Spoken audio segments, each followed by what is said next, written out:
Verdict tonight in the battle over the conservatorship of Britney Spears' estate. An order issued last year established Bessemer Trust Company as a co-conservator with the pop star's father, Jamie. He objected to how the co-conservatorship would be delegated, fearing his role would be reduced, including controlling decisions about investments. But the judge overruled his objections today. Spears had been sole conservator for about 12 years. The singer lost a bid last year to have him removed. Let's bring in Alan Cross. He is an independent music journalist in Oakville, Ontario, and joins us for more reaction to this big story. Alan, I think a lot of folks would first and foremost be surprised to know that Britney Spears was still in this situation. Wow. Yeah, she is going to turn 40 years old this year. My goodness. And she's still not in control of her own destiny. As you said, her father's been in charge of everything for the last 12 or 13 years. And back in November, a judge ruled that this company called Bessemer Trust should be a co-conservator with Jamie Spears. Now, Bessemer Trust is a big, big company.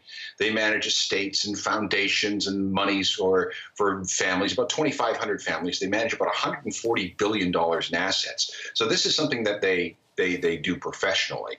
And I guess the concern was, how was Jamie spending Britney's money?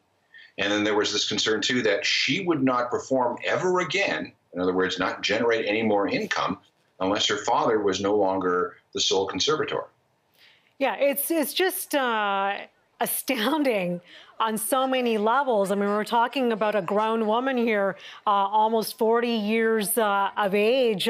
What does this ruling essentially mean now? How does she move forward here? Well, it's a victory of sorts for her, because her father is no longer 100% in charge of her financial future. This Bessemer Trust, which, it is a trust, so they are, fiduciarily bound to take care of her assets, and so that's a start. There's so much going on with her. I mean, it's back in the early 2000s. When she was having her meltdown, she was the subject of all kinds of ridicule and scorn. But what we failed to really pay attention to was that this woman was in terrible trouble.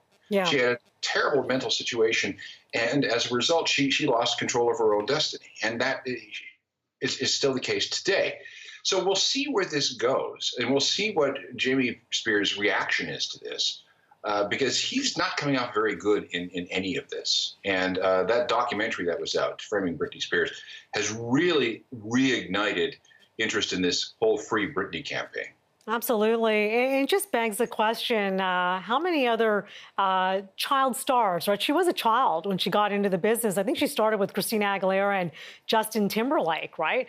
It just begs the question, how many other child stars have gone through this, and just how astounding this situation can be when you are older and you find out that, wow, you really don't have much control over your own destiny, your finances, your own estate, your hard-earned money.